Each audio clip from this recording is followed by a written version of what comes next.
Welcome to episode 87 of Comics and Us. I am TJ. And I'm Chris. And I'm Lumpy. And this is the review show that reviews comics chronologically. Kind of. Alright. I guess we're going into this now.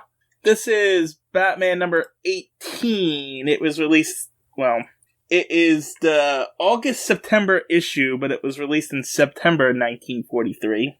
The executive editor was Whitney Ellsworth, and the cover artist is Dick Sprang and Stan K. Are these... Did we hear them before? I don't remember Dick Sprang. I don't remember Dick Sprang. There is a And who was the other one?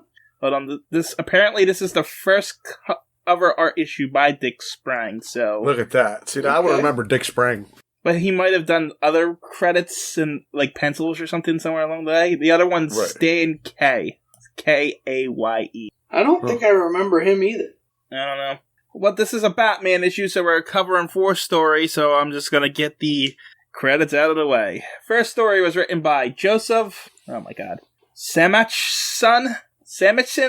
I don't know. Okay. It was penciled by Jerry Robinson and inked by Jerry Robinson, the letter by George Russo. The second story was written by Joseph Samachson, penciled by Bob Kane, inked by Jerry Robinson, letter by George Russo's. Third story was written by Bill Finger, penciled by Jack Burnley, inked by Jack Burnley and Ray Burnley, lettered by Betty Bentley, and the last story was written by Bill Finger, penciled by Bob Kane, inked by Jerry Robinson, and lettered by George Russo's. I think that's it. From the beginning, it says the cover art of this issue is the first Batman illustration ever by Dick Sprang. Oh, so there you go. I like it. Well, we're going to dive into the cover right now. Lumpy was particularly wanted to cover this one, so go ahead.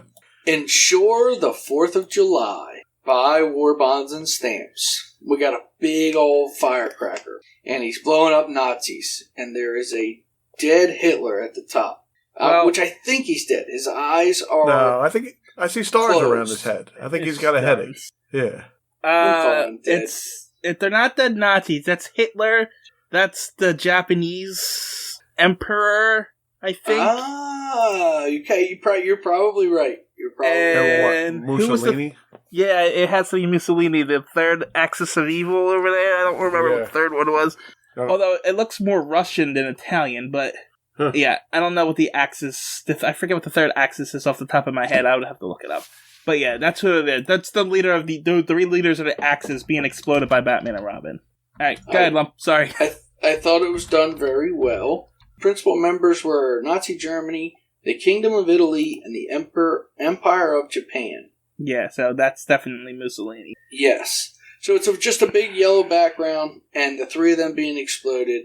And Robin and Batman are kind of looking back and running away at the same time. It's very well drawn. I really like this cover a lot. And usually I'm not real fond of them, but I like it. I also enjoyed this cover. Like the faces on the bad guys are very cartoon-like. It reminds me of like an 80s cartoon almost. It is. It was done and it's very cartoony. They didn't try to go super like realistic with anybody. It's very cartoony. Right. Even Batman and Robin are. Perfect. They look like they should be in a comic strip. Yes. It's very bright, too. Really bright yellow. It is. I like that, too. It was cool. If you saw it on a newsstand, it would catch your eye. Definitely. I mean, alright. Ready to move on? Yep. Sure. Alright. The first story is called The Secret of Hunter's Inn. All the stories are 13 pages, and if they're not, I don't care. I didn't count them. I just assumed. Anyway. I'm not going to argue. They probably are. So, I guess Uncle Chris, you're up with this non-canon splash page. Well, it's not canon, but it's a spoiler. The splash page is. Yeah, it's very creepy. It looks like a haunted house, but it's the Hunter's Inn that the story is about. Batman and Robin on the roof, and sitting on the ground, spoiler alert, are Tweedledee and Tweedledum, and money is flying out the windows in their laps. It doesn't even matter that the splash page art spoiled us because the dialogue box in the freaking thing tells you everything you need to know. Well, they could just sell the splash page and it's got the whole story in the dialogue box. I wish that I had just read the dialogue box and not this comic. Really? I like this one. I thought this one was kind of good too. I had to reread the first 3 pages of this like 20 times. I couldn't get through this comic. I don't know what it was. I don't know if it's the way it's written or what. I literally reread these first 3 pages like 20 times. I just couldn't. I don't know. I couldn't get through it. Yeah, I mean, I'm looking at it. It doesn't even look like there's too much dialogue. I mean, there's a lot, but there's not as much as it normally is. Yeah, I don't know. For me, I couldn't do it. Anyway, so we open up with Bruce and Dick being driven through a haunted forest at night by Alfred. I told you it was creepy. I told you that cover page was creepy. Yeah, I don't know why they're driving at night and why they have Alfred. I remember the last story we had with Alfred, he said he was going to go on vacation with them, so I guess this is that. Anybody notice the A on the seat? Oh, yeah. Is that the A on the seat, or is that on the window like a sticker for some reason? Like an You're right, it sticker. could be a sticker. Yeah. But yeah, so Alfred's driving That's why they're going. It says at least a dozen wealthy men have been robbed at Hunter's Inn. So they're going they're going to find a clue. Oh, right. Does Alfred know about that, or is this a secret from him? I mean, they're saying it out loud. Alfred's there. I'm pretty sure Alfred knows. I think he's part of all of this. Look, I'm just going to say it right now. I read this last week, so I'm a little hazy on the details of everything. I'm pretty sure what I got from this terrible writing was that Alfred is along for this whole investigation. He's actually part of their ruse, because it's a rich guy, Bruce, going to stay at this hotel, basically trying to set them up to rob him, too, and that's why he brings his butler along. Yeah. Okay, I got you. I think it's kind of what I got out of it. I kind of wish I was fresher on it so I could defend it more, because I think I actually like this one. Anyway, so they go to this inn where they're met by this mustache guy who looks like he's clearly in disguise. Yeah. They get a room and they eat dinner. They heard this place was supposed to have the great food and stuff, and it doesn't. It's terrible food. They complain about the food is so terrible. Yeah. Yep. And they go up to their rooms. Are they all staying in one room? Well, they're noticing that there's like rich millionaires and stuff walking around in there too. Yeah, but, yeah. They're all sharing one room, huh? Bruce, Dick, and Alfred are all in the same room. Huh? Okay. I just wanted to point that out. Bruce, for some reason, is shirtless in that room.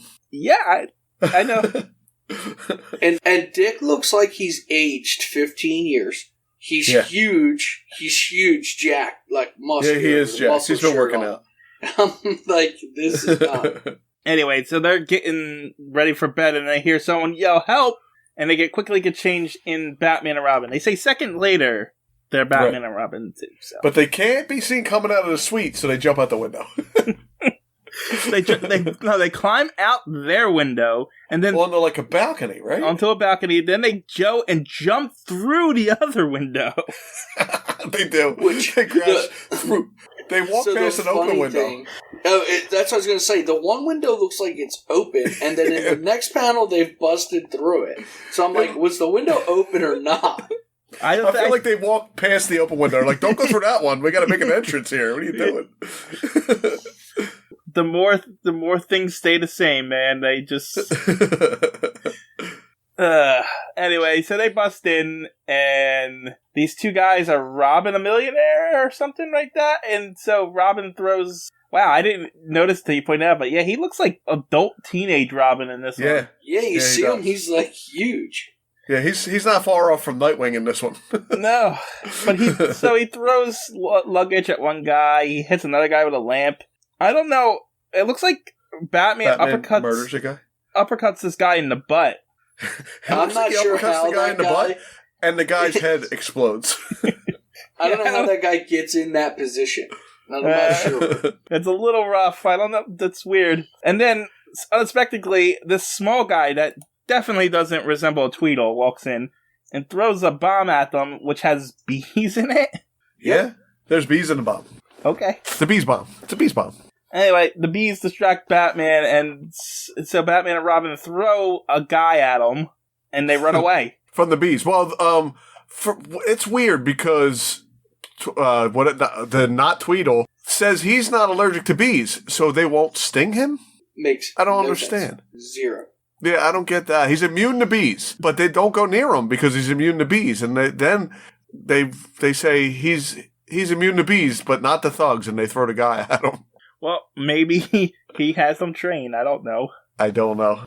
Anyway, the bees are enough to chase Batman and Robin away, and they run into another guy that looks like a Tweedle. How did he get there so fast? Did he teleport or something?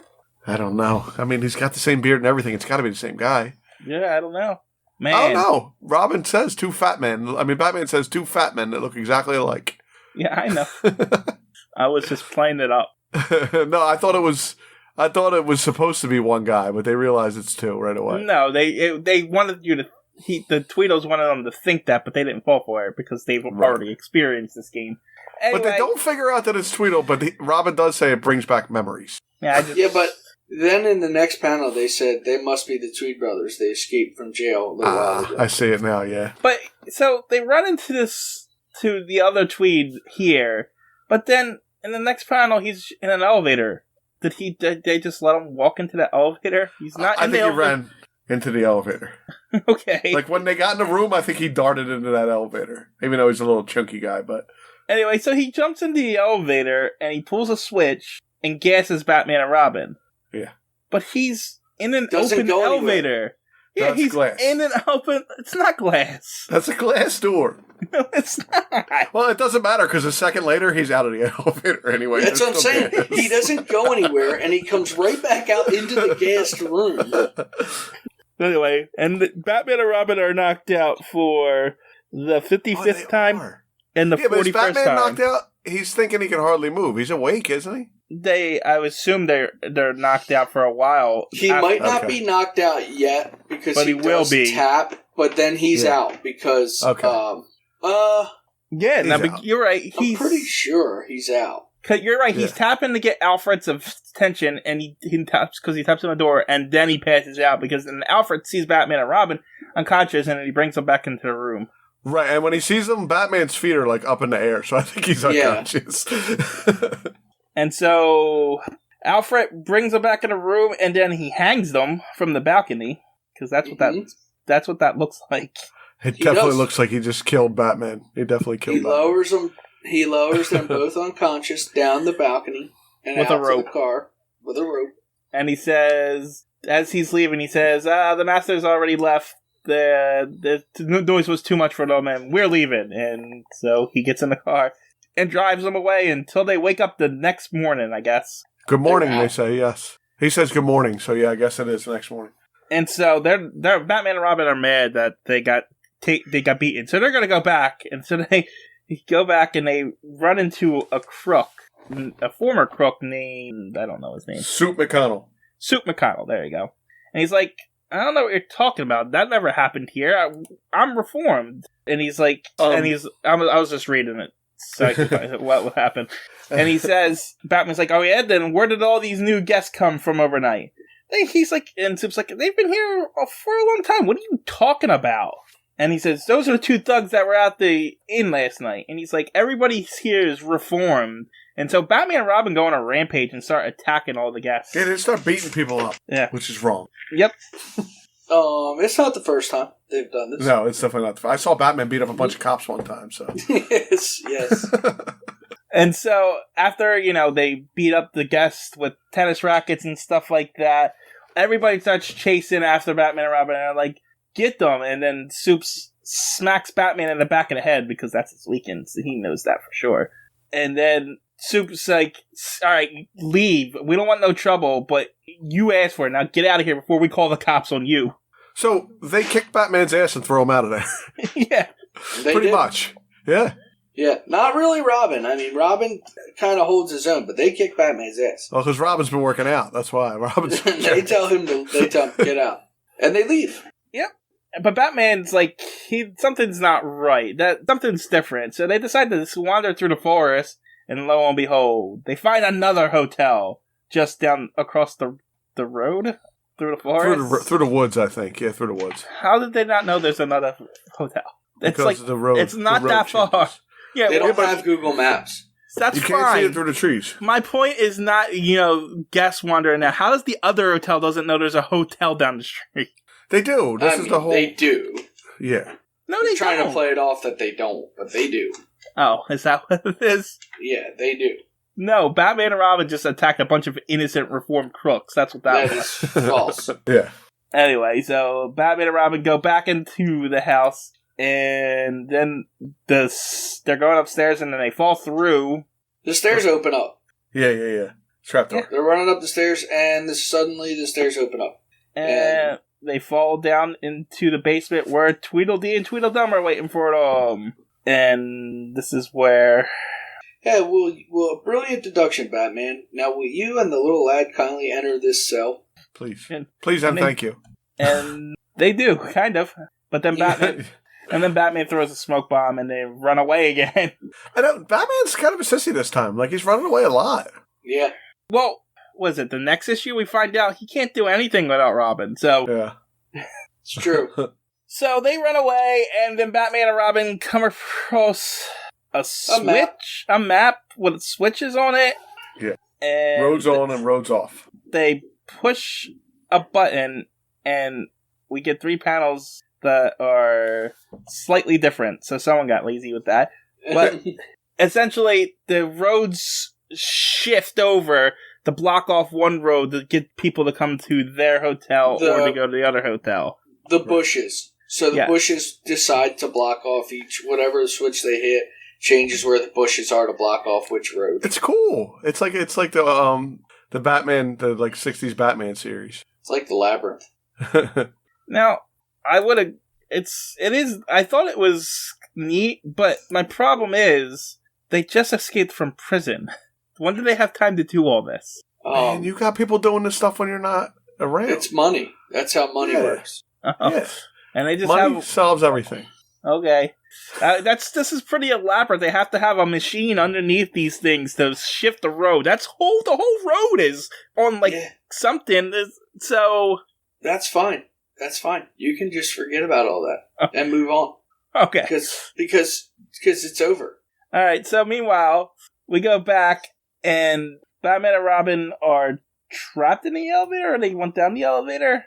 I'm not sure what's happening. So no, Batman and Robin never left the elevator. They're still in the elevator, and the thugs and stuff are shooting at them when the elevator goes up. So wait, they're still in it. Hold on. So the painting is inside the elevator? Yes. So the painting is in the elevator, and that's where the switches are. Inside, they have a set in the elevator, and then they have a set in their other room. They explain that so much here. The wires from the elevator connect through the walls all the way down to the mechanisms underneath the ground that moves the road 10 miles away in 1942-3. It's all Bluetooth. You're right. And it's Wi-Fi. Meanwhile, the elevator goes up and down because it moves vertically, which means the wires aren't even stationary, which means they would have to be adjusted for that because everything's got to be hardwired at this point, right? Oh, they would have to be 300 feet long. Yep. And there's a whole nother set that does the same exact thing somewhere else in the hotel. All right, sure. I don't understand the problem. Yes, that's all. None of it matters. None of it. Okay, so they're being shot at, but then the cops show up because I guess Batman and Robin managed to call them. And then they... No, because I think they're surprised when the police show up. Oh, because the other hotel called the cops. Oh, and they switched the road. No, I'm wrong. The guy that got robbed the previous night called the cops, and the cops he got robbed. So he called the cops, so they pushed the button, so the cops were going to go to the other hotel, which means they can't prove anything. But then Batman hit the button, so the cops ended up coming to this one, which showed up. There you go. Anyway, so the cops show up after Batman throws the thugs at the Tweedles, and they arrest them. And this is the second time the Tweedles, literally do nothing and just get arrested. Yeah, and then the end. And then, we blasted through that because, there wasn't a whole lot to it. But I liked it. I like those ones. It was the worst one in here. I like those. This is not the worst one. Not by a long shot. They had a textbook worth of dialogue to tell me that bushes move and the cops arrest them. End of story. It was good. This one was had a lot of plot holes and logic issues, but I still thought it was fine. It was super readable and easy to get through. It's just a classic Batman story, with supervillains. I disagree completely. I thought this was horrible. I couldn't even read it. It was that bad. It was so quick. I don't understand the problem. I don't know how you read it fast. We just went through it. TJ usually takes 45 minutes going through these. He went through it in 11 minutes. He had to reread the pages. He still was lost by the time we got to the trees moving. So, featured characters, Batman and Robin. Supporting characters, Alfred Beagle. Antagonists, Tweedledee and Tweedledum. And they list them again for some reason. And then it says Sapper and Legs, single appearance. I have no idea who they are. They're the henchmen. Oh, okay. And then other characters, John Gottrix and Soup McConnell. I know who Soup McConnell is. Gottrix was the millionaire that got robbed. He's the one who called the cops. Then we had the Hunters in, and that's it. Well, see, I'm not the only one that just hates comics. I know. This was that's the first time Lumpy really had a problem with stuff that we didn't, though. TJ. Yeah, I know. I told you. I think my problem was I just couldn't read it. I just felt like the dialogue kind of almost was more confusing than anything else. It spun me in circles. I couldn't follow it. I think is what happened. I'm not kidding you. The first 3 pages, I read them, and then I just stopped. And then I went back the next time to try to read it again, see if I could focus. And I just had to stop. I couldn't get through this first comic. Huh. It's the weirdest thing. I had more problems with the next 2 stories than I did this one. The next story's the best one in the book. Nah, I like the last one the best. The last one is really with good. any of them. Huh? I didn't have a problem with any of them this time around for some reason. I had a problem. We didn't get through it enough for you yet. We usually make the problems for you. Yeah, you make the problems with me. Like I said that earlier. I said I'm just going to start listening to TJ tell stories since he ruins comics for me anyway. Well, I ruined the last one because I don't know how anybody read that. I don't even think you made it bad. I still liked it. I liked it, and that's saying something. Yeah, I still can't. I'm done with that one. Move on. It reminds me of a 60s Batman episode. That's what it reminds me of. That's why I think I liked it. Speaking of that, it's reminded me of classic Batman, and we just haven't had that in a while. We've had a lot of bad crap. Yeah. My problem with it is I'm still confused of why you keep saying that. To me personally, there was no story. It didn't tell me anything. There's 2 fat guys who own this hotel. Nothing actually happened. They really still don't even go into how anything happened other than that they were robbing a couple of millionaires. Yeah, but that's basically what everyone does. And they were switching the trees so that nobody would find them when they were robbing them. And they were sending the cops to the other one. Half the Joker stories is him just robbing jewelry stores. The trees was one panel. A single panel in that whole story. That's how they were diverting.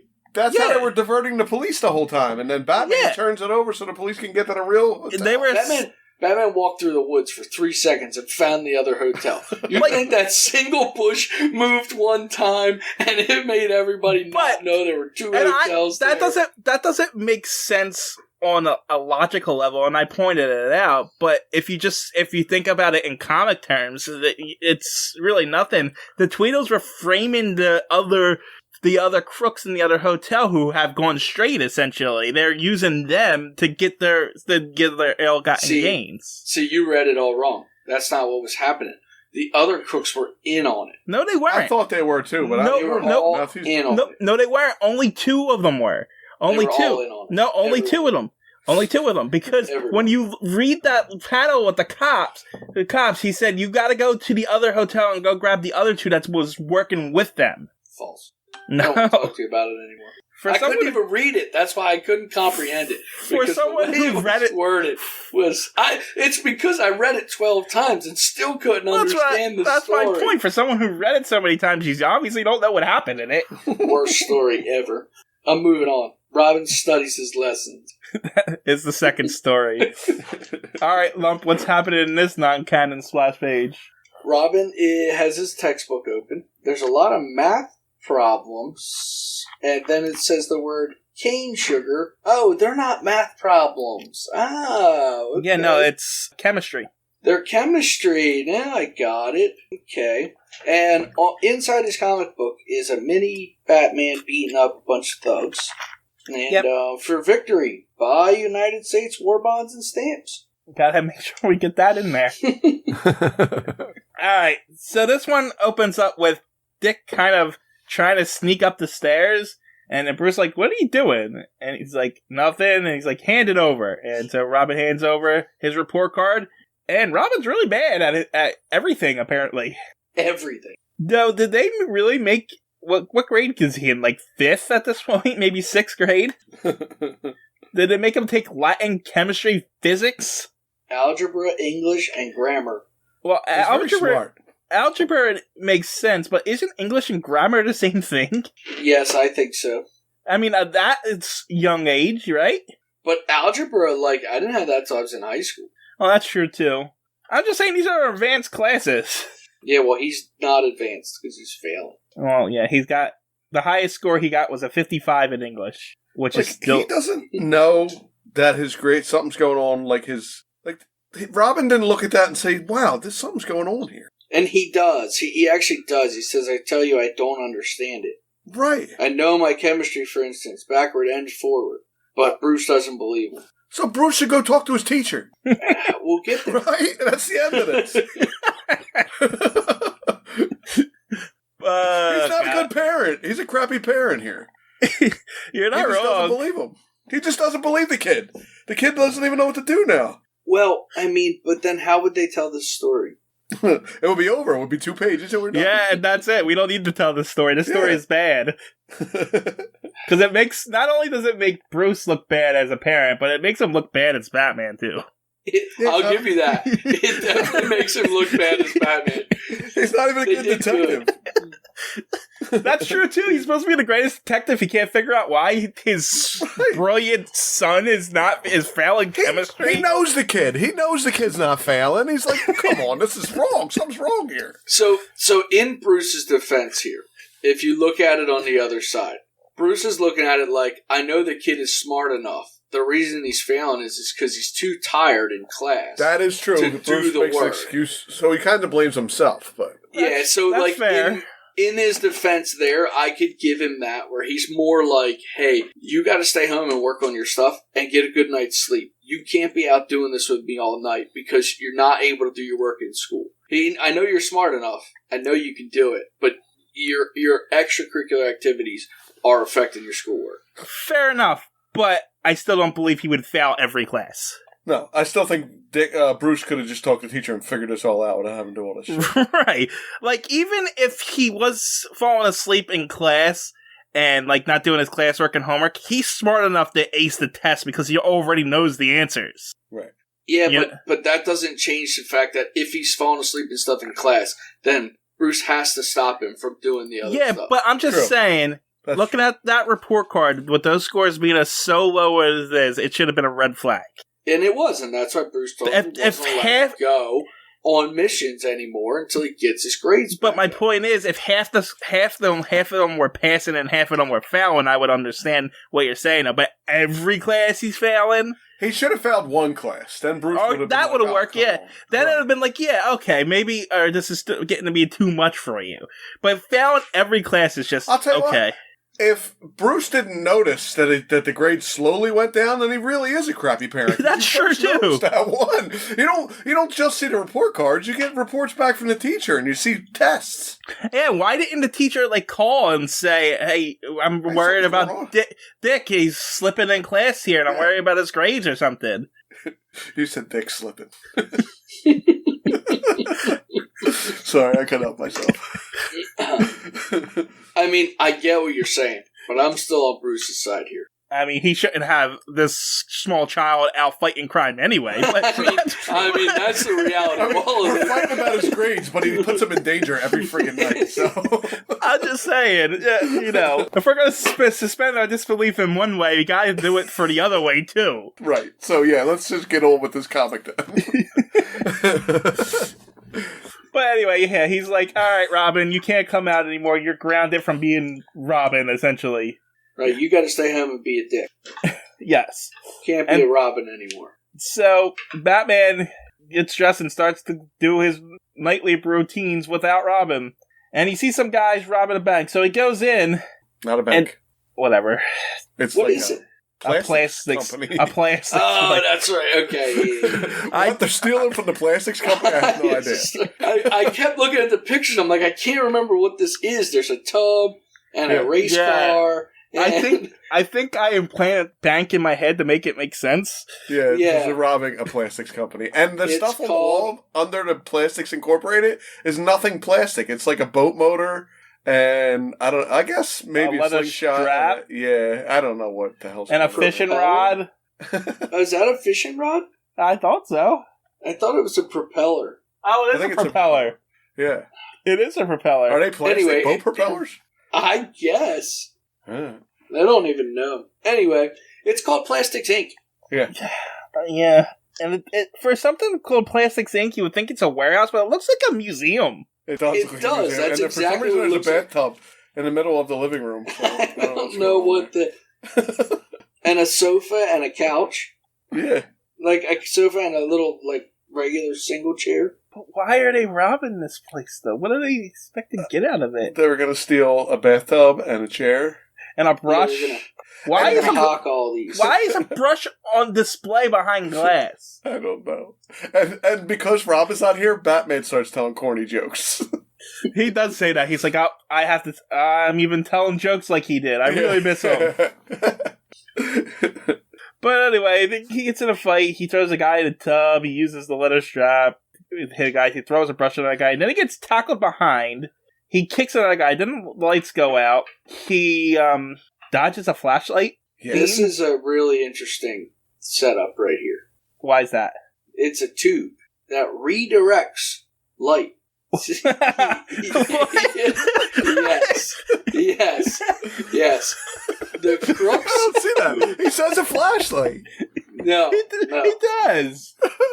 So that's how they fooled me. This plastic rod, they held a small flashlight on one end, and the light followed the plastic and came out the other. And that's how they fooled Batman, like the light was coming from another direction. So the guy attacked him. So that is dumb. As I said, this was a really interesting setup. And do you see the tube? So it's like the tube shoots the light in a different direction, and then that gets Batman whacked on the back of the head with a gun? Yep. That's exactly how they did it. Is he swinging at the light? That's what I can't figure out what he's dodging. Because he literally just dodged a beam of light. Because is he dodging the beam of light, this long beam of light, or is he trying to uppercut the dodge beam of light? I think he's trying to uppercut the end of it, thinking there's a person there, and there's no person because of the tube.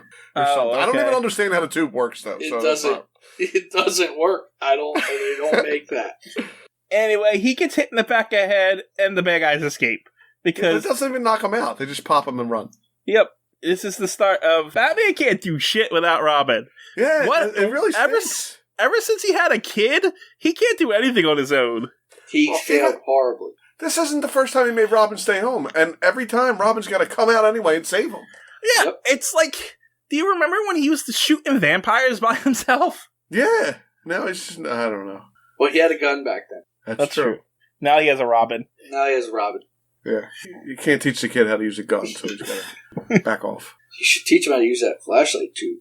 Yeah, I wish somebody would teach me how to use that, because I want to know how it works.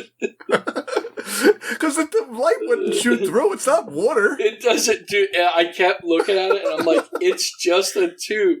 The light would not go around this circle. For people who aren't looking at the comic right now, it is like a curved tube that they shine the flashlight in, and somehow the beam comes out the other end of the curved tube. Yeah, it doesn't have mirrors in it or nothing. It's like a piece of PVC that they bent in a circle. The light will not travel around. That's not how it works. I know how light works, and it doesn't travel through tubes that way.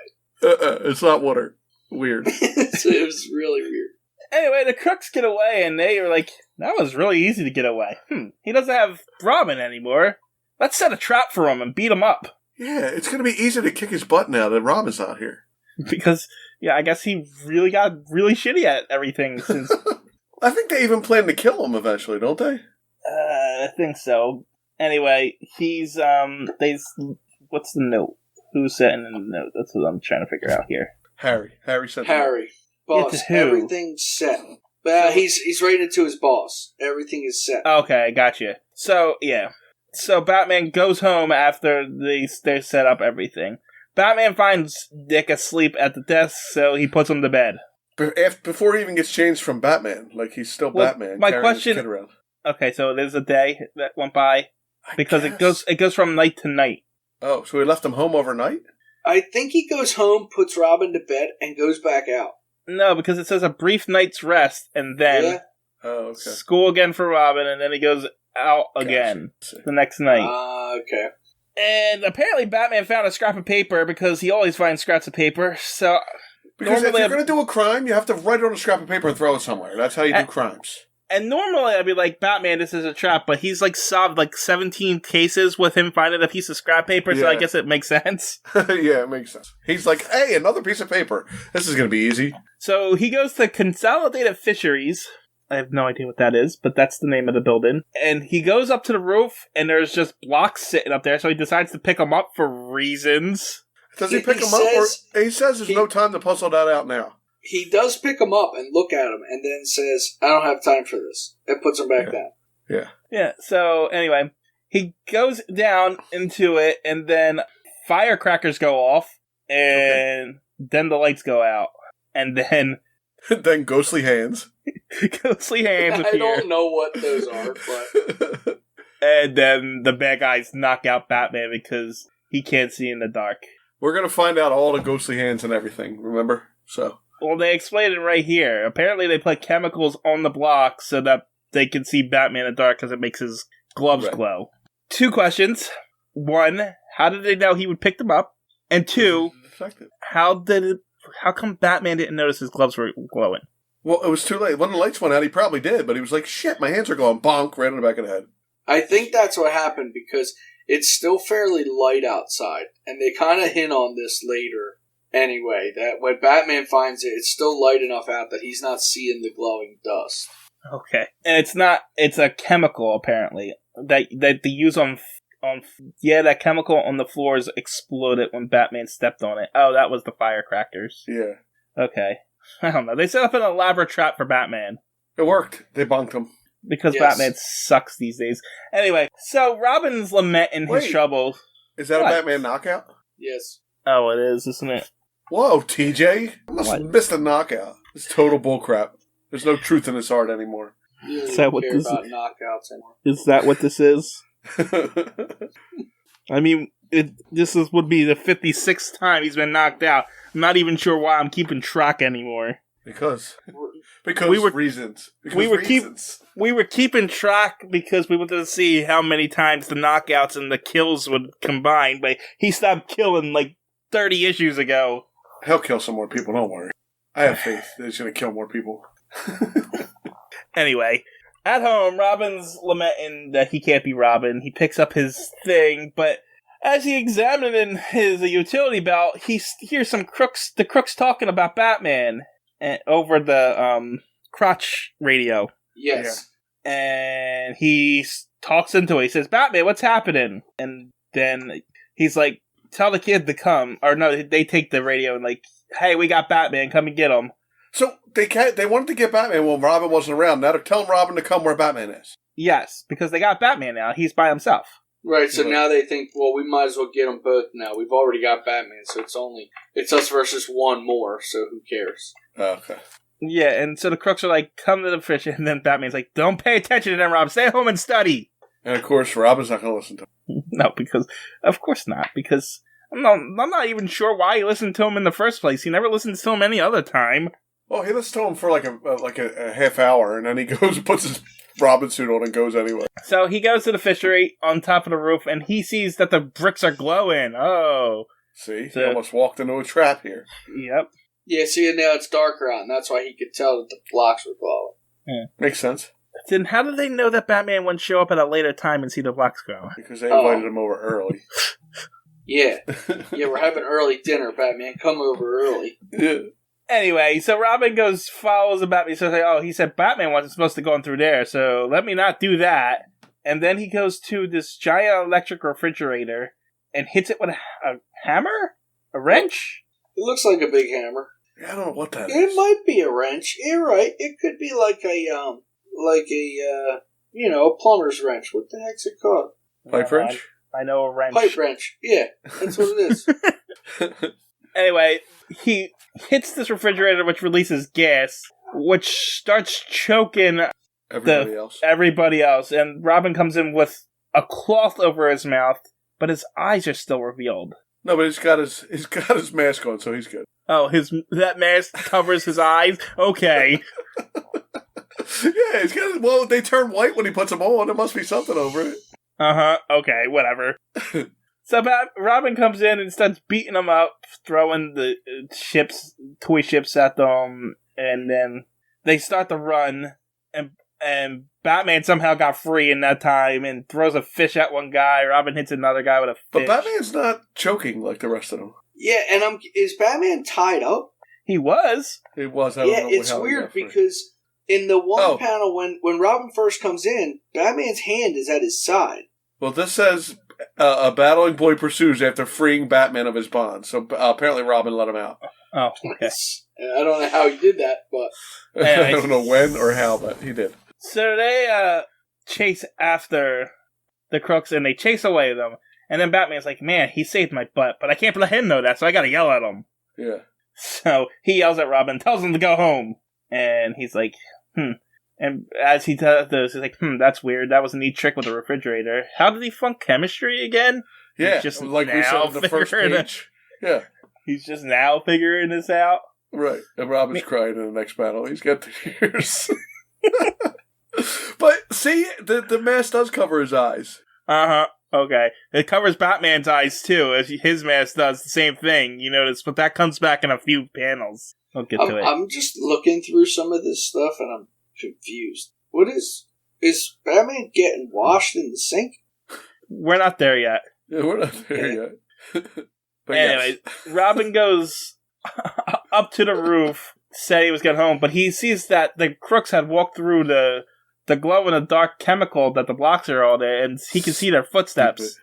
Stupid crooks. And so he picks up the blocks and starts throwing up the crooks so that they'll have the glow and stuff on their clothes, too. Yeah, but then he just immediately jumps down and starts attacking them. That was just in case, after they can go follow them. Okay. Meanwhile, Batman's washing the gas out of his eyes because it affected him, too.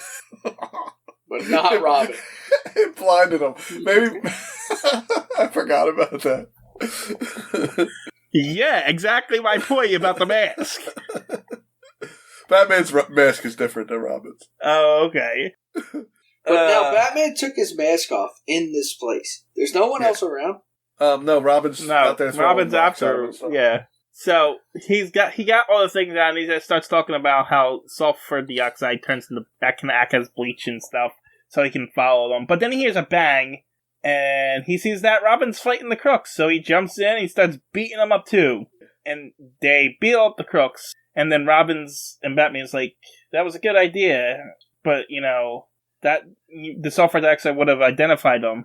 And he's like, but then Robin gives him a lesson on chemistry, and it's like, and this is what finally gets Batman to think, something's wrong here. I think I need to go talk to this teacher. Yeah, guess what Batman does? The first thing I would have did. He goes and talks to the teacher. So the next day they go and talk to the teacher, and the teacher has apologized and said, "Oh, I'm sorry. This is the report card of Richard E. Grayson. Your kid's fine. He's excellent in chemistry." What? It's just chemistry, though. He's still failing all the other ones. Another Richard Grayson. Yeah, there's another... Kid's an idiot. Your kid. That's another thing. That poor other kid failed all the grades. No, that kid's a moron. We already knew that. Your Richard Grayson is fine. This is Richard E. Grayson that eats crayons. That's who this is. Yeah. I think he's still down there with a spoon in the glue cans. We're good.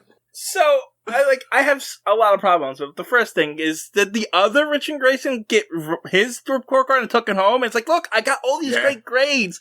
Yeah, he's walking around with $100 in his pocket. His parents and it's like, money. And it's like, and everyone's all proud of him, and now they're gonna be like, nope, you're still an idiot. Yeah. Hey, stupid. Put that crayon down. hey, listen, we know you tried to change your report card here or something. We don't even know how you did that. I bet you that parents wouldn't have believed him either. They would have been like, we're talking to your teacher tomorrow. This kid changed his report card. Look at what he brought home to us. Yeah, and then, so I'm assuming they gave the report card to Dick to take home, right? The new one. Yeah. The original one. Yeah. So when the teacher handed him, he sees his report card. He's like, "Are you sure this isn't the other Richard Grayson?" Right. He doesn't know that there's another Richard Grayson. Yeah. This comic was stupid. I mean, I didn't hate it, but it was weird. It was now that you pointed out some flaws. The whole premise is broken, and then when we get to the actual Batman stuff, Batman's completely inept. The whole premise was let's make Robin stay home and show that Batman sucks. Yeah. So exactly. I liked the part where they showed like how Batman, like I think they exaggerated it a bit, but I liked how they showed like that Batman kind of does need Dick and like he does really help him a lot.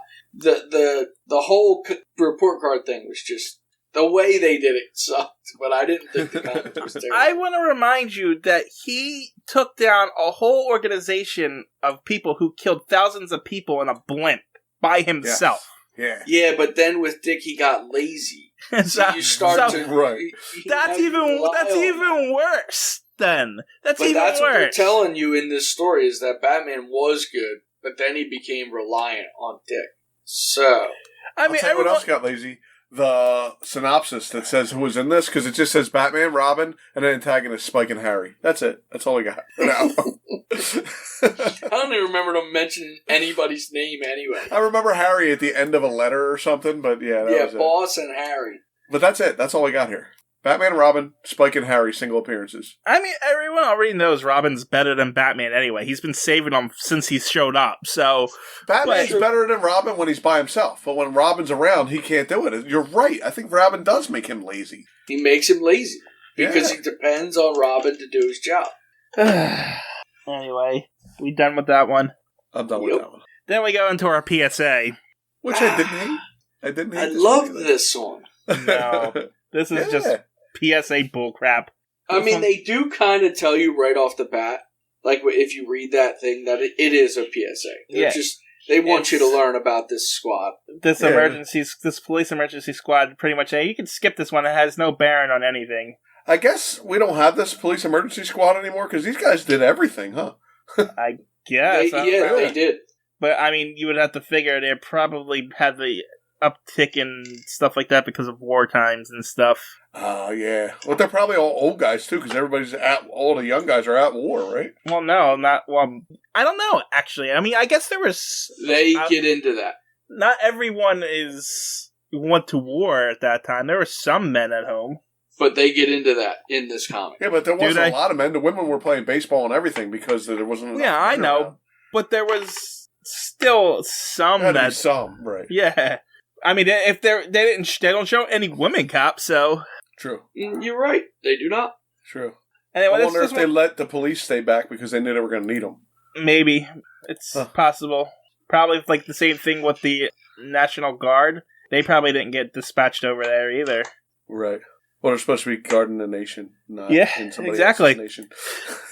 That's my point. So some reserves probably were left behind. Like, you're not going to send all your firefighters over if you got if you have a fire. That would suck pretty bad.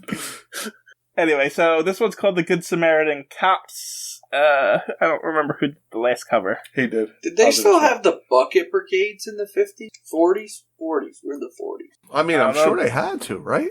It depends if they figured out hose technology yet. Right. I mean, they had vehicles, but I mean, I'm sure they didn't have a lot. Well, don't call it a fire plug. You just showed your Philadelphia. Because I said fire plug at work the one day, and everybody's like, "What is that? You mean a hydrant?" You're right. I know. And to me, I just always called it that. That's okay. Me too. You both said plug and hydrant there, and I was thinking extinguisher, so I couldn't even. Oh yeah, you weren't even on the right thing. But we always called them fire plugs when we lived in Philadelphia. The first fire hydrant was in 1817. Oh, so yeah. Oh, wow. So, where was the first fire hydrant invented? Oh, that's interesting. First fire hydrant was in Philadelphia. Really? Huh. I wonder if they called it a fire plug. It's a plug. Yeah. So, yeah, I mean, they had hydrants, so maybe I guess they would have hose technology. Oh, so it says, it doesn't really tell me any dates. But it says this technique is still common, where using machines to move water supplies or other items would be impractical. What, a bucket brigade? Yeah. I mean, yeah. I've seen them do it when, like, a whale is beached and they can't get hoses down on the beach. They just pass buckets down to that. You know, they get them out of the ocean and pour water on the whale. It's neat. I never knew that. I really didn't. I didn't think they still did that. So, I'm sorry. I'm looking up. Am I this cover? You said you were, so. Sure. Okay. So I am. So it's got the Batman with Robin the Boy Wonder logo and a giant policeman's head. And then we got 100 million word paragraph in the middle, dead center of the splash page. And then underneath we got what looks like a fire engine, but it says police emergency on the side, and it's green. And there's 1, 2, 3, 4, 5, 6, 7 police officers in it, and Batman and Robin hanging from the front. And coming off of it is a sound, clang. That's what we got there. And Bob Kane's name on the bottom. Yeah, he's always on everything. Stop giving him credit. So, like, my problem with this, right off the bat, is they introduce way too many characters that we never see again. Well, you know what I do like? There's a couple cops in here that are total ball breakers to each other. Yeah, I do like that. I did like that. But this is another one of those stories where they introduce 17 characters. They get one little story moment, and then we never see them again. And we complained about it in every other one, and it doesn't make it any better than this one. But this one's supposed to be a standalone. This isn't really a Batman story. Like, no, it's clear that they just literally are telling you, hey, we just want to bring attention to this, these group of guys who actually do a lot of stuff in our country. And I think that's kind of, again, it's not a great story or anything. It's really just to talk. It's their their origin. It's the emergency brigade's origin. We should do this in the other podcast. We don't know that. It could be in 1,000 other comics. I like that they do take time out and spotlight things like this, and when they do the war things. But most of the time, when they do that, it is just thrown together. And it is. It is. Yeah, but they only do this when it's like wartime or anything like that. It's only when it's necessary do they ever bother highlighting anybody that does anything. If there wasn't war going on, these poor guys wouldn't be recognized at all. You don't think so? You don't think they spotlight like just regular police officers and stuff? It's only when things get to an extreme bad that things go. It's the same thing like in TV shows when they decide to do a whole episode on gun violence because the gun violence is so bad. Yeah. Right. I'm guessing like at this time when the war and stuff was going on, these guys were getting some kind of bad name at some point, and the creators were like, hey, let's put this out and see if we can, Maybe not even a bad name. Maybe they just weren't getting any credit, and they really should have gotten some credit. Yeah.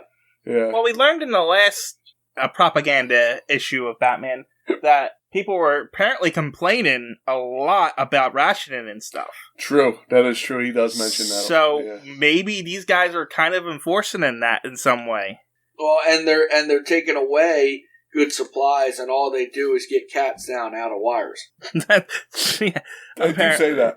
Yeah, somebody's like, all they do is take cats down. And I bet you that was the sentiment at the time, was like, people are like, who the hell are these guys? And all they do is come out and take a cat down. Like, why are they getting all of this? And yeah, but the cat's stuck up there. That poor cat is stuck up all the way up on the top there. Anyway, so we open up this story with a green fire engine kind of car being really loud outside. I assume it's almost like an ambulance or a police car these days. Yeah. Only probably more annoying because it's probably like one of those handheld crank. It is. One of the crank ones. Yeah. Yeah. And Robin say, hey, there's that green truck thing again. And then Bruce snaps say, I got an idea. We're going to force you to spend a day with these guys. So he goes to Commissioner Gordon and he's like, hey, Gordon, we're going to hang out with the police brigade for today. And Gordon's like, okay, here's your guy. And then we get introduced to our fantastic cast of characters. We got the old guy who's being forced into retirement. We got the one guy who really likes showing pictures of his kids. Yeah, the two buddy cops who like to break each other's balls.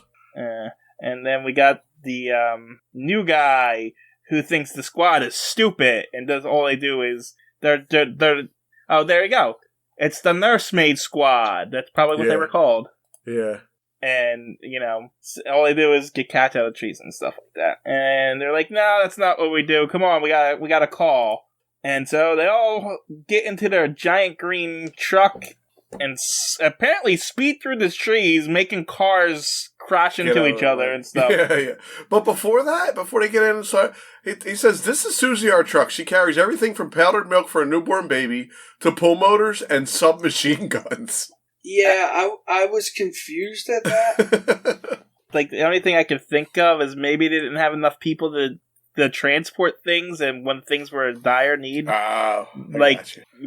So if they needed a shipment of guns to get to a ship to go overseas, they would send these guys there because they couldn't get a truck there, or if, there wasn't enough milk in the hospital or something, Right. I don't know. I'm going based on supposition here. Yeah, I like the story. God. Anyway, so their first job is to get a cat out off of the telephone pole. Of course it is. And so the one guy gets up and gets a cat, and the other guy makes fun of him. Oh, see, I told you all we do is get cats out of things. And then they get another call. Somehow some guy got stuck in a quicksand. A quagmire. Yeah, that's worse I than thought that was that guy. Apparently it's as treacherous as quicksand. And that whole quicksand thing's not actually true, right? It's really actually slow. Is a funny thing that, like, I think it's a comedian or something. It's like, I thought when I was an adult that quicksand was going to be one of those things that I was going to run into all the time. I've never even seen quicksand ever in my life. It's nowhere around. So does quicksand actually work that way? If you were to move a lot, you would sink faster? I mean, I don't remember exactly what the science is, but I do know that it isn't as deadly as they say it is. I don't even think you could die in quicksand, from what I remember. Right, like you would have to be able to sink pretty far. Yeah. And you'd have to be by yourself with nobody to help you, right? Like, yeah, you could probably die in it, but if there's anyone around that can throw you a rope or pull you out of there, it probably is okay, right? I would assume. So I just type, can you die in quicksand? And the first answer says, nope, quicksand, that is, sand that behaves as liquid because it is saturated with water, can be a murky nuisance, but it's basically impossible to die in the way it is depicted in the movie. That's because quicksand is denser than the human body. What do you mean it's denser than the human body? So the human body would rise up out of it? You could swim through it, essentially. Okay. Yeah, so sand would have to be, like, compact and heavier to force you down like that. Is what they're saying. Okay. So it's not true. Well, apparently quagmire is worse than quicksand, so maybe it's true to quagmire. Can you die in a quagmire? Let's see. Quagmire. Nope. It gives me the same quicksand answer. Oh, okay. So quagmire is quicksand, even though they said it's worse than quicksand. And it looks like a lake. Yeah, it looks like a lake. It literally just looks like a lake. Yeah, I'm wondering if it's just like wet dirt at the bottom of the lake and it's stuck in it. So this has been science in us. Yes. So Batman puts on some boots and helps the cops throw a rope to this guy who's stuck in this non-existent quicksand. And they can't pull him out. So Batman runs to a branch and pretty much uses his weight to push it down on top of to him. And then he jumps off of it and the branch springs up and frees him from it. Frees him, and then he passes out? What? I don't know. Is Batman slapping him across the face? So he used all his energy trying to stay afloat in the water. And when he finally gets out and gets up there, he's just so exhausted. It looked like Batman's smacking him in the face. This guy is what was he even doing out there? He's got like hip waders on, doesn't he? Maybe he was fishing or something. I think they were fishing. It's him and his buddy. Doesn't he know there are quagmires around? I don't know. Says we were hunting reed birds. He wandered too far out. Ah. The reeds and mire stopped me from getting to him. And he got so tired from wading water that he passes out. Anyway, so he's stuck up on the tree with Batman, and so they shoot a wire to him, and they use them, and it's like a pulley system, essentially, yeah, and pulley. They slide him across, and they're going to send it back to Batman, but Batman shows off and just monkey bars it over. Yeah, I'm not too tired. I can do this by myself. But wait, there's more. Yeah, then they drive the guy home, and they get another call. This time Those guys are busy. Apparently, it's nonstop. Yeah. Apparently, there's a gas explosion of ammonia, and people are like unconscious out in the middle of the street. And so they all get gas masks, and they're trying to help people, give them oxygen and stuff. And Batman and Robin run inside to try to find out what happens, and then there's a bunch of guys inside. What is with the criminals robbing the random places? What are they going to steal? Meat? What? Yes. Wait, what is it that they're robbing? It looks like a meat storage. It's a meat place, and they are stealing the stuff so they can sell the meat on the black market. We just talked about the rationing. Nobody wants to ration. They're going to steal meat and sell it. That's what they're doing. I guess, but this is stupid. Anyway, they get in a fight. Batman knocks a gun out of one guy's head. Another guy tries to stab him with an ice pick, but Robin uses a giant slab of ice, I think, to trip him over. And then they lock him in a meat-moving truck, and that's it. Back outside, a little kid hasn't waken up. I guess he's dying. Okay, Lumpy's cat just attacked. I don't know what that kid's doing. He's got chest pain. I put the loud scrunchy toy away just so you know, so he couldn't do it. And the one cat just found it and ripped it down onto the ground. That's the crash you heard. Oh, okay. Anyway, so this kid was not breathing or something, so the one cop was doing CPR, I guess. I think that's what's happening. And the kid wakes up. Oh, he was saved by the cop because these guys are so great, but they don't have time for that. They got another call. Here we go again. This comic is making me tired. Like, there's a lot of work in this comic. And then, so now there's a maniac about to throw a woman off a balcony, like 7 stories up, because he's crazy. Yeah, he looks crazy, too. And if you're crazy, you get superhuman strength, because that's what happens when you go crazy. Yeah. Well, he's going to throw this woman off the balcony. They say that. They say that in this comic. His madness strength. Anyway, one of the cops goes up and gets shot by the madman. But then Robin and Batman essentially climb the roof while Robin does. That picture where Robin's climbing makes me dizzy. Like, I don't even know what's going on there. Is it sideways? I can't tell if the camera angle makes Robin look like he's standing upright. But if you were actually to turn it... The camera? Is there a camera filming this? Yeah, somebody took this picture. This photo. This is real life, TJ. Okay. I see it now. I see it now because the police down on the ground. Yeah. So there's the balcony. Robin's on the flagpole above the balcony where the madman's about to throw the woman off of him. Gotcha. We don't know why he's doing this, but he's just doing it. No, and it's a big risk for Robin to do what he does, or he could have just dropped this girl and she'd be dead right now. But yep, because Robin swings down and saves the girl before he falls, but then Batman tackles the madman behind, and then the maniac attacks with a maniacal fury and strength all madmen possess in moments in frenzy. All of them do? I didn't know that's what they say. Every one of them does. They get in a fight, and Batman knocks him out. Meanwhile, the cop that was shot was one of the guys that was, making fun of the other guy. But that other guy is all upset now that his partner's been shot, and he really cares about him and stuff. And then he's like playing around. Oh, and they start busting each other's balls again. Sure. Mind if I see your girlfriend tonight? Yeah. You gotta. I liked it. You gotta coo sweet nothings into my ear. But we're not done yet because they got another call. Oh my god, this is so ridiculous. Like, how do these guys even handle this stuff? They don't. Batman and Robin handle most of it. Batman and Robin there to help right now. They don't even do anything. In the last thing, the guy got shot. They were all stood on the ground and watched Batman and Robin do everything. So Batman saved the guy from the quagmire. The only thing they've done so far is to do CPR to a kid and rescue a cat. I'm gonna tell wait till we get to the next page. But here's the thing. It's just because Batman and Robin are there. They're making them lazy. If Batman and Robin weren't there, these guys would have handled it on their own. They would have had to handle it themselves. No. If they were there, they would still be back at that quagmire trying to pull that guy out, or he would have been dead by now. And they would have done it. Meanwhile, all the people would be unconscious and dead at the ammonia. Those crooks would have got away with the meat. That madman would have thrown that woman off the balcony. She'd be dead right now. You said in the last comic that Batman was worthless. Now you're saying he's got Robin with him. He's not worthless. He's got Robin with him, though. Yeah, they're making the cops lazy. So they're not making the cops lazy. Like, they're making the cops look better than they are. I think the cops are great. You're failing to misunderstand. These are still Gotham PD cops. Are we? Is that where we are? Are we? I don't know. Yeah, I can tell you. Yeah, because we saw it out of the window of their house. Okay, I was wondering. I'm yes. like, is this Gotham? But you're right. Gotham City Police Department. Yes, it is. But these are the special police. Yeah, they're special.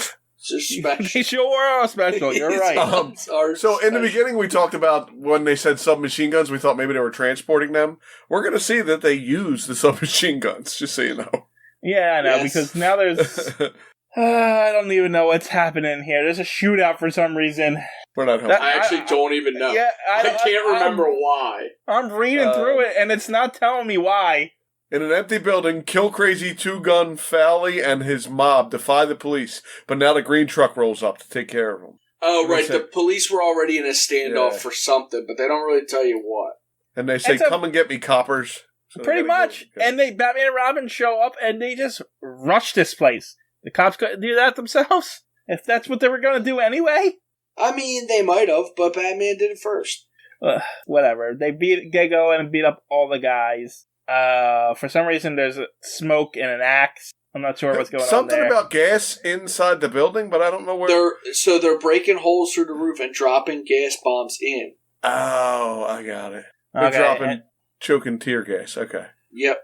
So they're not only gassing the criminals, but they're also their own cops and Batman and Robin who are in there with them. Yeah, but they have masks on. Batman and Robin have masks on, so they're cops don't. The cops have hats on. They have hats. They have hats. Their hats are what saved them from that. But the other guys can't handle it. They all run out. One of the crooks has a hat on. But it's his hat sucks. Not a good hat. It's not. Yeah, it's a shitty hat. Anyway, Batman and Robin are beating up guys, and one guy's about to shoot Batman, but the cop steps in and shoots him. Shoots the crook, and the crook dies. And say uncle. Yeah, Robin told him to say uncle. That's it. Pretty much the whole thing. They're talking to the cop that's being forced into retirement, but Commissioner Gordon's like, "No, we still need you, so you're not retired." And he's like, "Oh, good. I don't have to retire now." And then they get another call, and they rush off. And Batman and Robin are done. It's like, you guys are doing way too much. I'm tired. I'm going home. Yeah, we went to 6 different things. It's enough now already. Get the next shift in here. See, it says here, Meade, I'd like to defer your retirement for the duration. Our younger men are going to the service. Meade, we need you here. So eventually some of the younger guys do get sent off to war. So they need the older guys. Yeah, you're not allowed to retire now because, there's war going on. Yeah. Yes. All right, so Good Samaritan Cops, feature characters, Batman and Robin again. Supporting characters, Gotham City Police Department. None of these say first only appearance. So it says Commissioner Gordon, and then it says the emergency squad. We got Sergeant Meade, Bressler, Brannigan, Flanagan, and Richards. It's because they've probably seen them 1,000 times, just didn't know their names. They didn't throw Flanagan and Brannigan in there. And I hope we see this squad again. We do have a single appearance. We have a single appearance of Two-Gun Fowley, and that's it. And that was your stupid P.S.A. Well, we gotta have a P.S.A. I didn't need it. That was crap. It was what I expected, is what it was. Yeah, crap. I liked it. Yeah, well, we already know your taste is off today, so it doesn't matter. I think your taste is off today. For some reason, you like everything. I didn't like that. I did. And I didn't like the report card one. I thought it was okay. I thought the report card one was okay. I thought all three of them were okay so far. The first one was the worst ever. If you guys like this one, I'm gonna hate it just because I want to. I don't really know how I feel about this one. We're gonna let TJ tell us and ruin it for us again. Yes. I actually thought this was the best story in here. Did you? Well, it's a continuation from the last time we saw the crime doctor. Right. Who I thought was gone. Surgeon. Well, no, he got arrested. Yeah, for some reason I didn't think we saw him again, but no, but it said at the end of the comic, stay tuned. Didn't it say stay tuned? Yeah, stay tuned to the Batman. But you're right. But we were covering the Batman issue before that, so you guys, we don't even know what work he's going to do. He's 2 weeks away from now. Anyway, this story is called The Crime Surgeon, wasn't it? I guess it was called The Crime Doctor last time, huh? I think you're right, because this one's called The Surgeon. I guess it would have to be. It makes sense. They got really lazy with the title, huh? Yeah. Yeah. Anyway, you can't name them both the Crime Doctor. It has to be Crime Doctor, Crime Surgeon. Gotcha. Lump, I guess you're up with this non-canon splash page, right? Okay, this could be canon. I suppose, but we never see this panel in it, so. No, we don't. I have to load it back up. Oh, come on. So there's a doctor's head with his light disc. Oh yeah, the light disc. Robin and Batman are running inside the light disc. Yeah, that's pretty much it. I assume that was their reflection. Yeah, I'm assuming that. That's what I'm saying. It could be canon. He's seen him when he had his light disc on. And we learned so much from this podcast. We do. Yeah, we do. We remember what it was called, even, light disc. Alright, so we open up with a prison break. Yeah. And the criminals are pretty much stopped. They're shot and stuff. And the warden's like, get our best doctor in here. And, oh, you mean the crime sergeant? So they're letting the convict... Somebody's bowling. What do you have? It's a golf ball. Get out of here. Okay, we're good. Okay. It's in my pocket now. So they get the crime surgeon because it's the warden got hurt, right? Yeah, to save the warden, because I guess he got shot. So yeah, they let criminals practice medicine. You would think that his medical license would be revoked at this point, but whatever. So yeah, they bring him in, they start doing surgery on him, and the crime surgeon saves the warden. But he says he needs to stay here to make sure he doesn't die, essentially. Make sure his recovery is fine. So they leave a lone guard with a gun on him, and he goes to the medicine cabinet to get medicine, and then he says you're gullible, and then hits him in the face with something that I don't know what it is. Ether. He holds ether over his mouth and puts him to sleep. Yeah, knocks him out. Okay. Just so you know, the last comic with this guy was called The Crime Clinic. Okay. Same difference, just different word. They're 2 panels from now, they say Crime Clinic. I just went back and looked it up. Okay. And so, I guess because he knocked out that one guard, he was able to escape the prison. Yeah. Whatever. They do shoot at him.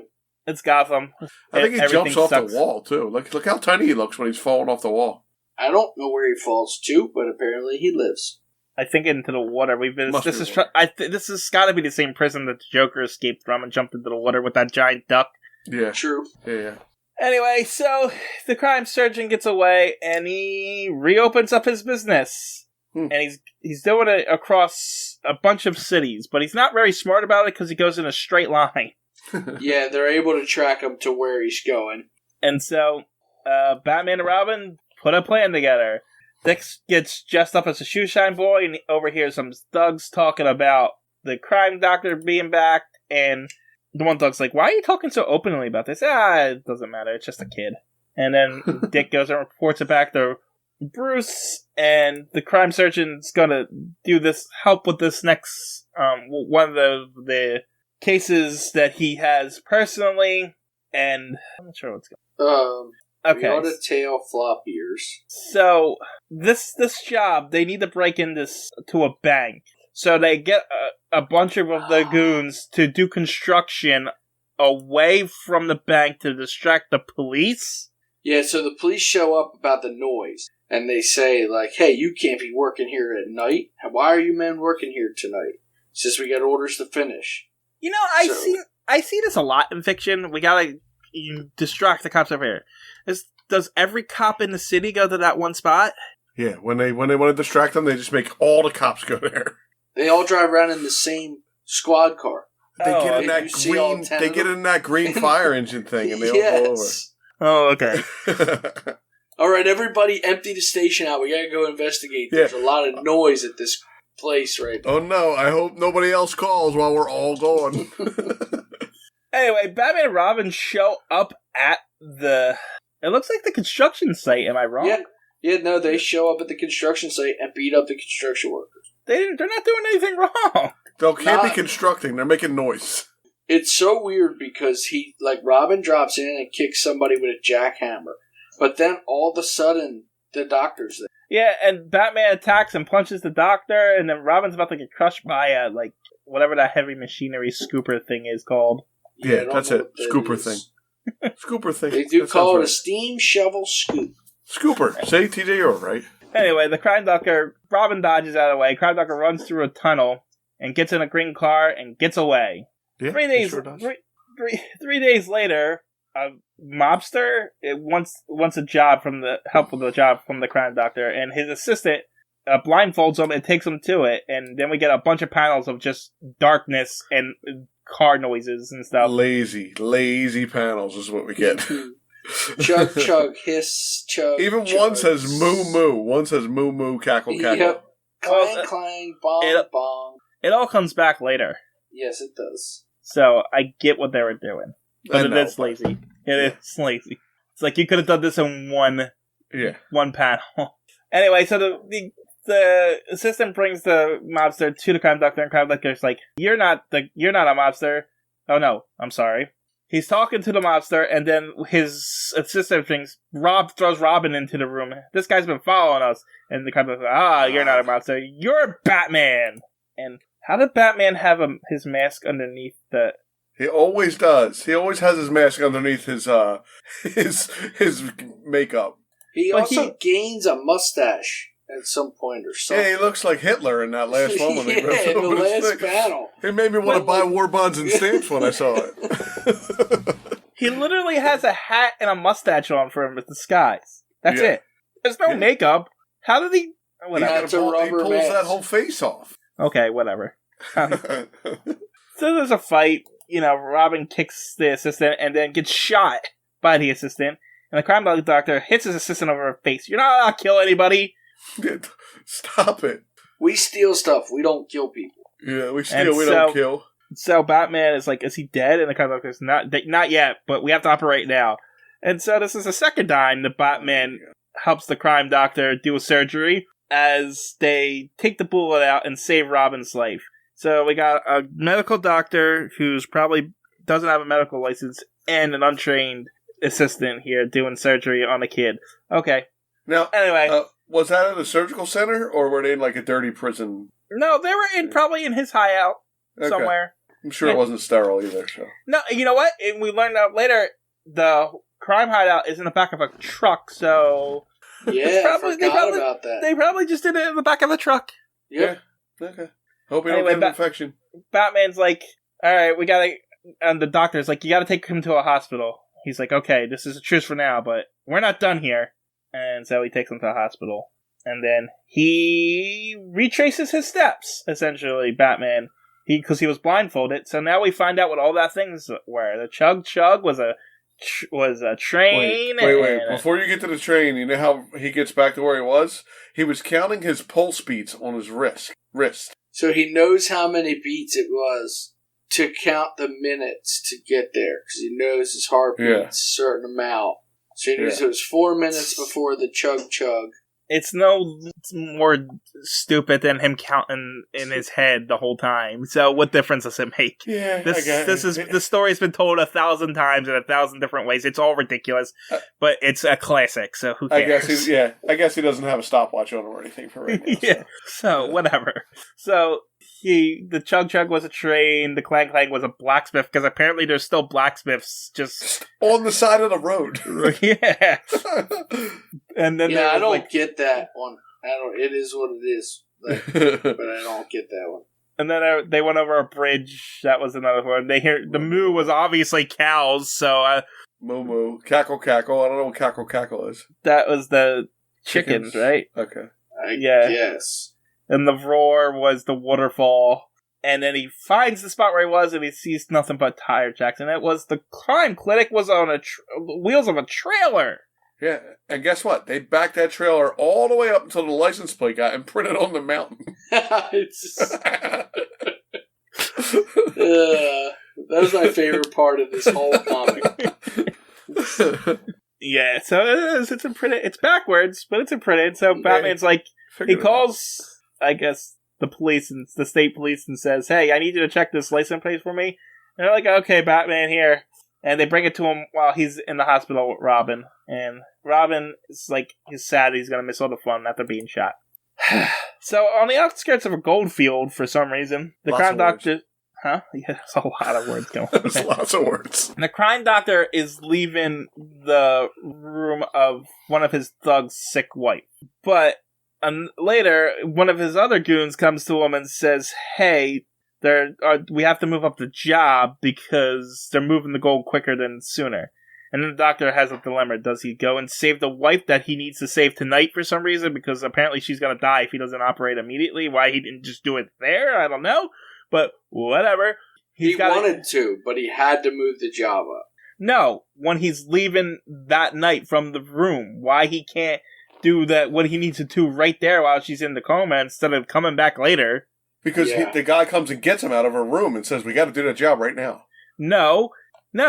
Because that scene, he's talking to one of his goons and saying, your wife needs an operation. She's in the coma now. Stay with her, and I'll return tonight to do the operation. Okay, and then it says later, though. So why didn't he just do the operation right there? You got to schedule these things. You got to schedule. You got to fill out paperwork. He's doing surgery in the back of his truck. You got to check her medical insurance. You got to make sure she got insurance. Yeah, need capable hands to help. Yeah. You gotta sharpen your scalpels. Literally just said, hey, Batman, you're here, help me with this. Batman has capable hands. Plus, there's a sick safe he's gotta take care of. Yes. Whatever. The dilemma is, he's either gotta choose between doing the operation or going and doing the job. And for the first time ever, he decides to not be a doctor and become a criminal. So he goes and does the job. Yeah. And he's about to break into the safe, but then Batman shows up and stops him. There's a fight. They fight on top of a roof. The crime doctor tries to stab him, trying to kill him, I guess, for that's the first two. And Batman, he's about to stab Batman, but then he gets shot in the back by the thug that he was supposed to save his wife, because his wife died, and that's his own fault for not saving his wife. So now he's dying, he says, I should have saved that woman, and now I die. The end. It sucks. I liked the crime surgeon. I didn't want him to die. I actually liked him, too. I wish he did die. He's dead in this continuity, but he comes back in the next continuity. Oh, does he? Good. Yeah. When the worlds get reset, he comes back. A different character a little bit, but, I'm glad he comes back. Yeah, me too. He's revamped for, 80s, 90s. So what do we got here? That was the crime surgeon. Batman, Robin, antagonist, the crime doctor. And then we got Flop Ears Bailey, Slick Minder, Tipper, and Moko. And it says locations, and it says California. When were they in California? The gold. That's where he was. That's where he ended up. Yeah, that was the line across the U.S. going. Right. And, that was the best story in the entire comic. I didn't hate any of them. That comic fit perfectly for me. You had the first two that weren't, were decent, and then that P.S.A. always throw a P.S.A. in there, and then you had the end one. It was decent. You know what? When I read them, I came out saying that was actually a pretty good Batman comic.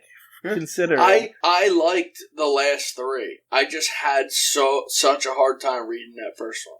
I had my problems with the second story, and I did not like the P.S.A.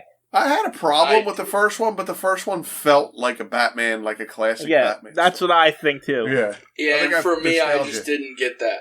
Right. Yeah. No. I hate that they keep inserting these PSAs in every freaking Batman comic. It's not necessary. Yeah, but at the time, they felt like it was, with the war going on and everything else. They just devoted a whole Detective Comics issue to one, though. Yeah, but not everybody's reading Batman and Detective Comics. You gotta get both. Yeah, apparently, everyone's reading everything at this time. But yeah, I don't know. It wasn't a bad... I liked it. I liked it. I honestly liked it.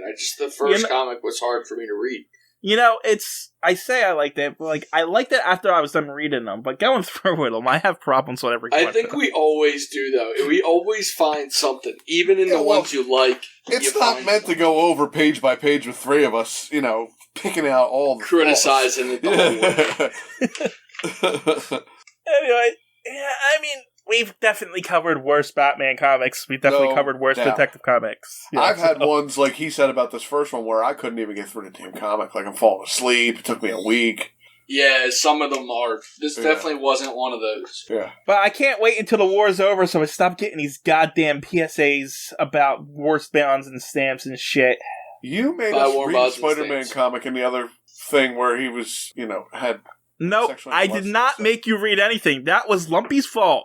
You forced us to read that. Yeah. Lumpy said all PSAs are good and he liked PSAs and that was his fault. Well, the PSA in this one was good too. I liked it. Yeah. Alright, I take it we're done? Yeah, what do you call a bunch of kids all dressed up as Batman? Come on, what do you call it? Halloween at the orphanage. That was it? There's no more? Halloween at the orphanage. They all got their parents killed so they dress up like Batman, just like Batman got his parents. Why does they have to all have their parents killed? Maybe they were abandoned or, Yeah, something but that's else. why they're dressed up as Batman. Or maybe they just visited the orphanage to visit the poor orphans, and they just wanted to cheer them up by dressing up like Batman. You ruined my joke. I know, I intentionally did it, because it was a bad joke. Your fans are upset this week. There's no bad jokes, only bad critics, TJ.